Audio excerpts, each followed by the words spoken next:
Salam teman-teman terkasih dalam Tuhan. Hari ini mari kita bersama-sama merenungkan sebuah kisah yang sangat menyentuh hati dari Injil Lukas bab 19 ayat 1-10. Kisah ini tentang seorang pria bernama Zakheus.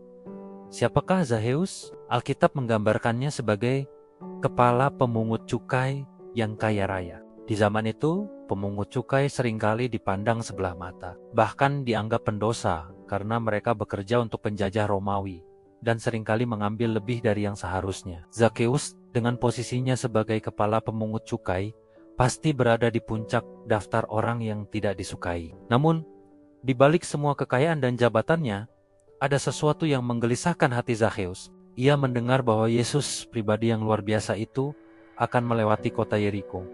Hatinya tergerak. Ia ingin sekali melihat Yesus. Ini bukan sekadar rasa penasaran biasa, ini adalah kerinduan jiwa yang mendalam. Tapi ada masalah. Zakheus bertubuh pendek dan kerumunan orang begitu padat menghalangi pandangannya. Bisa saja dia menyerah kan? Dia bisa berpikir, sudahlah, mungkin lain kali.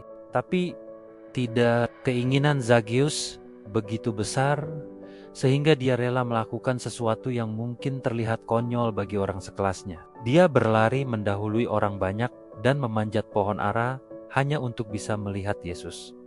Coba kita bayangkan sejenak, seorang pejabat tinggi, orang kaya, memanjat pohon seperti anak kecil. Dia tidak peduli dengan gengsinya, tidak peduli apa kata orang, yang terpenting baginya saat itu adalah melihat Yesus. Tindakannya ini menunjukkan sebuah kerendahan hati dan kesungguhan yang luar biasa. Dan inilah bagian yang paling menakjubkan. Di tengah kerumunan yang begitu besar, Yesus berhenti tepat di bawah pohon tempat Zakheus berada. Yesus mendongak dan memanggil namanya, "Zakheus, segeralah turun, sebab hari ini aku harus menumpang di rumahmu." Bayangkan betapa kagetnya Zakheus. Yesus bukan hanya melihatnya, tapi juga mengenalnya. Yesus tahu namanya, dan bukan hanya itu, Yesus ingin datang ke rumahnya. Rumah seorang pendosa yang dibenci banyak orang. Orang banyak pun mulai bersungut-sungut. Mereka tidak mengerti mengapa Yesus mau bergaul dengan orang seperti Zakheus. Namun, lihatlah respons Zakheus. Dia segera turun dengan penuh sukacita.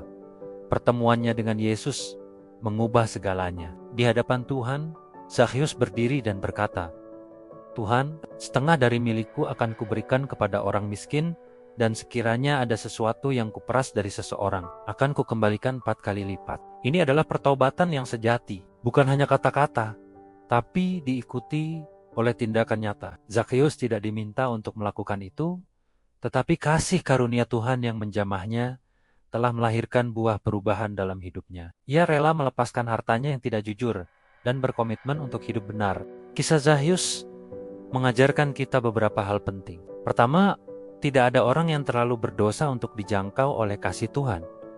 Tuhan melihat hati kita, bukan status atau masa lalu kita. Kedua, ketika kita sungguh-sungguh mencari Tuhan, seperti Zakheus yang berlari dan memanjat pohon, Tuhan pasti akan menemukan kita. Dia bahkan lebih dulu mencari kita. Ketiga, pertemuan sejati dengan Yesus selalu membawa perubahan hidup. Kasih-Nya memampukan kita untuk bertobat dan memulai hidup yang baru. Seperti kata Yesus di akhir perikop ini, hari ini telah terjadi keselamatan kepada rumah ini, karena orang ini pun anak Abraham. Sebab anak manusia datang untuk mencari dan menyelamatkan yang hilang. Mungkin hari ini kita merasa seperti Zakheus, merasa kecil, tidak layak, atau terhalang oleh banyak hal untuk datang kepada Tuhan. Mari kita belajar dari Zakheus. Buanglah segala gengsi dan penghalang, dan carilah Tuhan dengan sungguh-sungguh, karena Dia sedang berjalan melewati hidup kita hari ini. Siap untuk memanggil nama kita dan membawa keselamatan ke dalam rumah hati kita. Terima kasih sudah merenung bersama hari ini. Jangan lupa untuk like, share, dan subscribe channel ini agar kita bisa terus bertumbuh bersama dalam firman Tuhan. Tuhan Yesus memberkati.